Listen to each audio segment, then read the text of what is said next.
இமயக்குருவின் இதய சீடன். 3 சந்நியாசிகள். சில விசேஷ மனிதர்களுடன் எனக்கு இருந்த தொடர்பினை பற்றி சொல்லப்போகிறேன். அதில் 3 பேர் சந்நியாசிகள். ஒருவருக்கு ஒருவர் வித்தியாசமானவர்கள்.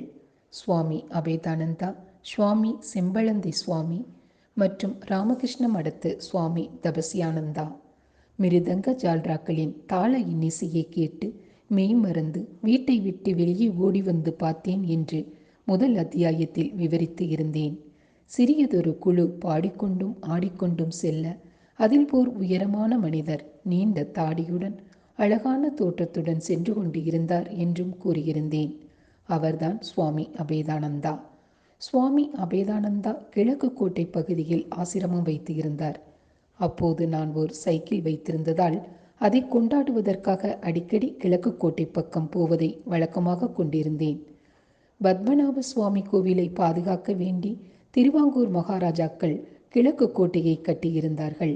அங்குதான் பிராமணர்கள் வசித்த அக்ரஹாரம் இருந்தது. கோவில் குளத்தின் மேற்கு பக்கத்தில் அபேதானந்தாவின் ஆசிரமம் இருந்தது. அங்கே அவர் தங்குவதற்கு எளிமையான வசிக்கும் இடம், நிரந்தரமாக வசிப்பவர்களுக்கான தங்கும் இடங்கள், திறந்தவெளி அரங்கம், ராதாகிருஷ்ணனுக்கு ஒரு கோவில், அதற்கு எதிர்ப்புறத்தில் கீர்த்தனைகள் பாடுவதற்காக சின்ன தாழ்வாரம் ஆகியவை அமைந்திருந்தன. சுவாமி அபேதானந்தா பற்றற்றவர், துறவி.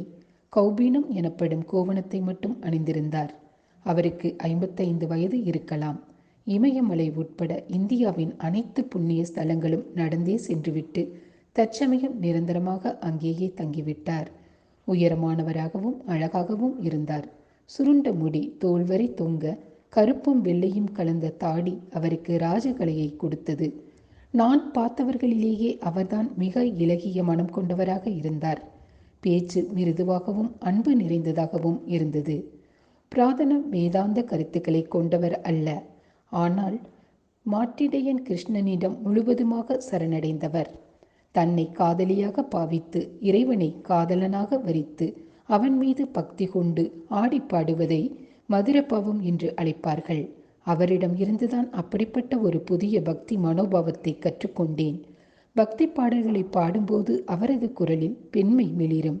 பக்தியால் கண்ணீர் மல்க அப்படியே பரவசத்தில் ஆழ்ந்து விடுவார். எப்போது ஆசிரமத்திற்கு சென்றாலும் அவரை உடனே சந்திக்க முடிந்தது. சீடர்களுடன் அவர் விவாதிக்கும் போது நானும் உடனமர்ந்து மகிழ்ச்சியுடன் கேட்க முடிந்தது. பக்திதான் எப்போதுமே முக்கிய பொருளாக இருந்தது. சுவாமி எப்போதும் என்னை சிரித்தவாறே வரவேற்பார். அவருடன் உணவருந்தாமல் என்னை அனுப்பவே மாட்டார். ஒரு வெள்ளிக்கிழமை காலை 11 மணிக்கு ஆசிரமத்திற்கு சென்றபோது சுவாமி தனியாக இருந்தார். என்னை வரவேற்றார். உட்கார்ந்து இருந்த நாற்காலியில் இருந்து எழுந்து தரையில் என் அருகில் அமர்ந்தார். கண்களில் இருந்து அன்பு பொழிய எனது முகவாயை தொட்டு, வாக்குவாதங்களும் விவாதங்களும் அளவில்லாததிடம் நெருங்க முடிவதில்லை. அன்பு ஒன்றுதான் அதை செய்ய முடிகின்றது. இதயத்தை திறந்து கிருஷ்ணனை பார். கோபியர்கள் அன்பு காட்டியது போல நீயும் காட்டு என்று கூறினார். பிறகு கையை எனது தோள்களில் வைத்தவாறே பரவச நிலைக்கு சென்று விட்டார். கண்ணீர் வழிந்தது. சற்று நேரம் கழித்து உடல் குலுங்கியது. அத்துடன் சாதாரண உணர்வுக்கு திரும்பினார். நீ இமாலயத்தில் மிகுந்த தூரம் செல்வாய். குரு உனக்காக காத்திருக்கின்றார். ஜாக்கிரதையாக இரு. ராதாகிருஷ்ணன் உன்னை பாதுகாக்கட்டும் என்று கூறி அழுதார். தமது கரங்களை எனது தலையில் வைத்து ஆசீர்வதித்தார். அதுதான் அவரை கடைசியாக பார்த்தது. அன்றைய இரவு தியானத்தில் ஆழ்ந்திருந்த போது அசாதாரணமான காட்சி ஒன்றை பார்த்தேன். மரங்கள் சூழ்ந்த ஒரு கிராம பகுதியில் இருக்கின்றேன். அருகில் ஒரு நதி மெதுவாக ஓடிக்கொண்டிருக்கிறது. தூரத்திலிருந்து புல்லாங்குழல் இசை மிதந்து வருகின்றது. பெண்களின் சிரிப்பொலி கேட்டு சுற்றுமுற்றும் பார்க்கின்றேன். 19 வயது கூட நிரம்பாத அரை டஜன் அழகான பெண்கள் வண்ண ஆடைகளும் ஆபரணங்களும் அணிந்து எனதருகில் நின்று இருக்கின்றனர். போ, அன்பின் கடவுள், உனது காதலர் கிருஷ்ணர் புல்லாங்குழல் இசையால் அழைக்கிறார் என்று ஒரு பெண் என்னிடம் கேலியாக கூறினாள். இதர பெண்கள் உற்சாகத்துடன் சிரித்தனர். வளையல்கள் மாட்டிய எனது கைகளையும் கால் கொலுசுகளையும் பார்த்தேன். நானும் ஒரு பெண்ணாக இருப்பதை உணர்ந்தேன். அவர்களில் ஒருத்தி கண்ணாடியை பார்த்து சீர் செய்து கொள் என்றபடி ஒரு வட்ட கண்ணாடியை கொடுத்தாள். கண்ணாடியில் ஆபரணங்களின் அணிந்த அழகான இளம் பெண்ணொருத்தி என்னை பார்த்து சிரித்தாள். தர்ம சங்கடமாக போய்விட்டது என்று எனது கன்னங்கள் சிவந்து தெரிந்தது. வெட்கப்படுகிறாள் என்று உடன் இருந்த பெண் கூறி சிரித்தாள். எனது வில் போன்ற புருவங்களையும் அடர்த்தியான கண் இமை முடிகளையும் சிவப்பான இதழ்களையும் கண்ணாடியில் பார்த்தேன். எனது அன்புக்கு உரியவனை சந்திக்க நான் தயார். நடுங்கினேன், நாணப்பட்டேன், உற்சாகமாக இருந்தேன். இசை நின்றுவிட்டது. சந்தனத்தின் நறுமணம் காற்றில் கவிழ்ந்தது. யாரோ எனது தோளை பின்னால் இருந்து பற்றியதை உணர்ந்தேன். பெண்கள் வளையல்களும் கொலுசுகளும் சலசலக்க ஓடிவிட்டனர். திரும்பினேன். அன்புக்குரிய கிருஷ்ணனின் தாமரை கண்களை பார்த்தேன். மயக்கமடைந்தேன். விழித்து எழுந்தபோது காலை பொழுதாக இருந்தது. என் வாழ்வில் இன்னும் ஒரே ஒரு முறை இதே மாதிரியான அனுபவம் பல வருடங்களுக்கு பிறகு பிருந்தாவனத்தில் ஏற்பட்டது. சுவாமி அபேதானந்தா தான் திருவனந்தபுரத்தில் முதல் முறையாக தெரு தெருவாக கூட்டமாக பாடிக்கொண்டே செல்வதை அறிமுகப்படுத்தினார். அவர்தான் முதலில் இறைவனின் பெயர்களை நிறுத்தாமல் உச்சரித்து கொண்டே இருக்கும் அகண்ட நாம சங்கீர்த்தனத்தையும் அறிமுகப்படுத்தினார். அந்த வழக்கம் இன்றும் தொடர்கின்றது. அபேதானந்தா ஆசிரமத்தில் ஒருவர் மாற்றி ஒருவர் முறை வைத்து இறைவனின் நாமத்தை உச்சரிப்பதை இன்றும் தொடர்கிறார்கள். சுவாமி அபேதானந்தாவின் எளிமையான குழந்தை மனது கொண்ட பக்தி மனப்பான்மை என்னுள்ளும் பக்தி மனோபாவத்தை எழுப்பியது. என்னுள் ஆழமாக நான் அறியாமலேயே மறைந்து இருந்திருக்கின்றது. செம்பழந்தி சுவாமி வித்தியாசமானவர். அவரது உடல் ஒல்லியாக எலும்பும் தோலுமாக இருக்கும். ஜடாமுடியை கொத்தாக சுற்றி வினோதமான தொப்பி போல் தலையில் கட்டி வைத்து இருந்தார். அவர் பேசுவதே கடினம். யாராவது அவரை பார்த்தால் பைத்தியக்காரர் என்றுதான் நினைப்பார்கள். ஒரு வெண் துவாலையை இடுப்பில் கட்டிக்கொண்டு ஓலை வேயப்பட்ட சிறிய குடிசையில் உட்கார்ந்து இருப்பார். செம்பழந்தி என்பது திருவனந்தபுரத்திற்கு வெளியில் இருக்கும் சிறிய கிராமம். ஸ்ரீ நாராயண குரு பிறந்த இடம் என்பதால் ஏற்கனவே புகழ் பெற்று இருந்தது. பட்டப்படிப்பிற்கு முந்தைய கல்வியை லயோலா கல்லூரியில் பயின்றேன். கல்லூரிக்கு அருகில்தான் செம்பழந்தி கிராமம் இருந்தது. ஒரு மாளிகை சுவாமியை பார்க்கலாம் என சென்றேன். நாங்கள் அப்போது புதிய வீட்டுக்கு மாறி இருந்தோம். அருகில் வசித்த ஒருவர் சுவாமியின் கதையை என்னிடம் கூறியிருந்தார். சுவாமி செம்பழந்தியில் ஒரு தேநீர் கடையை நடத்தி வந்தார். ஒரு நாள் வடக்கில் இருந்து வந்த ஒரு யோகி அவருக்கு ஸ்ரீராம மந்திரத்தை சொல்லி தீட்சை அளித்தார்.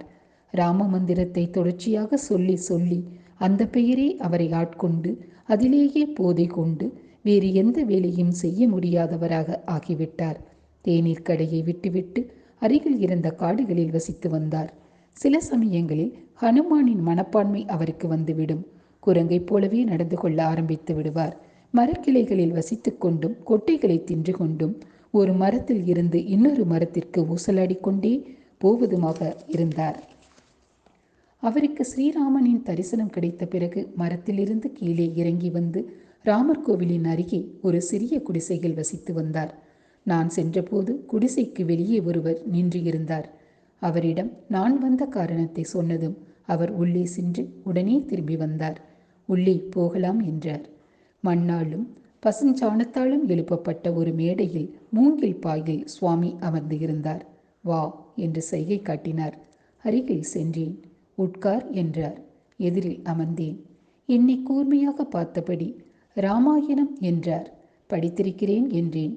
ஆனால் நான் என்னை இடைமறித்து போதாது, ராமாயணம், ரா என்றால் இருட்டு, அந்த இருட்டு போக வேண்டும், அப்போது ராமனை நீ பார்க்கலாம் என்றார். எனது காதுகளையே நம்ப முடியவில்லை. படிப்பறிவின்றி தேநீர் போட்டுக்கொண்டு இருந்த ஒருவர் வேதாந்தத்தின் சிறப்பான உண்மையை இவ்வளவு எளிய முறையில் விளக்குகின்றார். அறியாமை எனும் இருள் போனால்தான் ராமன் என்கின்ற வெளிச்சத்தை பார்க்க முடியும். இவர்தானா மரத்துக்கு மரம் தாவி கொட்டைகளை உண்டு குரங்கு போல நடந்து கொண்டவர்? அவர் அமைதியானார். அரை மணி நேரம் வரை காத்திருந்து விட்டு விடைபெறுவதற்காக எழுந்து நின்று அவரது பாதங்களை தொட்டேன். அவர் குரங்கு போலவே ஒளியை எழுப்பி ஆள்காட்டி விரலால் எனது நெற்றியை தொட்டார். வெளியே வந்து பேருந்து நிலையம் நோக்கி வேகமாக நடந்தேன். பேருந்தில் அமர்ந்து சிந்தித்தேன். இருள் போயே ஆக வேண்டும். ஆம், இருள் போயே ஆக வேண்டும். சுவாமி தபஸ்யானந்தா இந்த இரு ஆத்மாக்களில் இருந்து மிக வித்தியாசமானவர். அவர் சாஸ்தாமங்கலத்தில் இருந்த ராமகிருஷ்ண மடத்தின் தலைவராக இருந்தார். ராமகிருஷ்ண பரமஹம்சரை பற்றியும் விவேகானந்தரை பற்றியும் படித்திருக்கின்றேன். ஆனால் ராமகிருஷ்ண மடத்தின் கிளை திருவனந்தபுரத்தில் இருந்தது எனக்கு தெரியாமல் இருந்தது. இப்படித்தான் அதை தெரிந்து கொண்டேன். திருவனந்தபுரத்து நூல் நிலையத்துக்கு அருகில் மியூசியம் தோட்டம் என்னும் அழகான தோட்டம் ஒன்று உள்ளது. நூல் நிலையத்தில் இருந்து அந்த தோட்டத்திற்கு சென்று அங்கிருக்கும் மரப்பலகையில் சற்று நேரம் அமைதியாக உட்கார்ந்திருப்பது என் வழக்கம். அங்கு ஒரு நாள் காவி உடை அணிந்திருந்த ஓர் இளைஞரை பார்த்தேன். வியப்புடன் அவரிடம் நீங்கள் யார் என வினவினேன். குழந்தையைப் போல சிரித்து தான் ராமகிருஷ்ண ஆசிரமத்தில் இருந்து வந்திருப்பதாக கூறினார். நான் ஆசிரமத்திற்கு வருகை தரலாமா? தாராளமாக, நிச்சயம் வர வேண்டும். மடத்தின் தலைவரான சுவாமி தபஸ்யானந்தாவை சந்திக்க வேண்டும். எப்போது வேண்டுமானாலும் வாருங்கள், எனது பெயர் கோலகானந்தா என்றார். ஞாயிற்றுக்கிழமை காலை அங்கே சென்றேன். சுவாமி கோலகானந்தா என்னை சுவாமி தபஸ்யானந்தாவிடம் அறிமுகப்படுத்தினார். முதல் பார்வையில் அவர் கண்டிப்பையும் ஒழுக்கத்தையும் பிரதிபலித்தார். நாட்கள் செல்ல செல்ல அவரது இலகிய மனதை அறிந்து கொண்டேன். அவரது அன்பை புரிந்து கொண்டேன். அவரிடம் பல விஷயங்களை கற்றுத் தேர்ந்தேன். குறிப்பாக ராமகிருஷ்ண விவேகானந்த இயக்கம், ராமகிருஷ்ண இயக்கத்தை பற்றியும் விவேகானந்தரின் கட்டளைகளுக்கு இணங்கி அவரது சீடர்கள் எப்படியெல்லாம் சோர்வின்றி உழைத்தார்கள் என்பதையும் தபஸ்யானந்தா விளக்கினார். மனிதனுக்கு செய்யும் தொண்டே கடவுளுக்கு செய்யும் தொண்டாகும் என்ற விவேகானந்தரின் கொள்கையை புரிந்து கொண்டேன். அன்புமயமான விவேகானந்தரின் இதயம் துயரங்கள் அனுபவித்த மனித இனத்திற்காக எப்படி இரத்த கண்ணீர் வடித்தது என்பதை உணர்ந்து கொண்டேன். தபஸ்யானந்தா சுவாமி சிவானந்தரின் சீடராவார். சிவானந்தர் ராமகிருஷ்ண பரமஹம்சரின் நேரடி சீடர். சாரதா தேவி அம்மையாருக்கும் பல ஆண்டுகள் சேவை செய்து இருக்கின்றார். அம்மையாரால் பலமுறை ஆசீர்வதிக்கப்பட்டும் இருக்கின்றார். சுவாமி தபஸ்யானந்தா என்னை பேராசிரியர் பாலகிருஷ்ண நாயக்கரிடம் அறிமுகம் செய்து வைத்தார். பாலகிருஷ்ண நாயர் மனைவி குழந்தைகளுடன் இல்லறத்தில் ஈடுபட்டபடி வேதாந்தத்தின் உயர்நிலைகளை எய்தியவர். பல ஞாயிற்றுக்கிழமைகளில் களரி கற்றுக்கொள்வதற்காக சங்குமுகம் கடற்கரைக்கு செல்லும் வழியில் பேராசிரியர் பாலகிருஷ்ணனின் வீட்டிற்கு சென்று இருக்கிறேன். ராமகிருஷ்ண பரமஹம்சரின் நீதி கதைகளை மேற்கோள் காட்டி எளிமையான முறையில் வேதாந்தத்திற்கு விளக்கம் கூறுவதை கேட்டு இருக்கின்றேன். பல ஆண்டுகளுக்கு பிறகு சுவாமி தபஸ்யானந்தா சென்னை ராமகிருஷ்ணா மடத்திற்கு தலைவராக இருந்தபோது எனக்கு ராமகிருஷ்ணா மந்திரத்தை கற்றுக் கொடுத்து தீட்சையும் கொடுத்து அருளினார். இதற்காக சுவாமி தபஸ்யானந்தாவிற்கு என்றைக்கும் கடமைப்பட்டுள்ளேன்.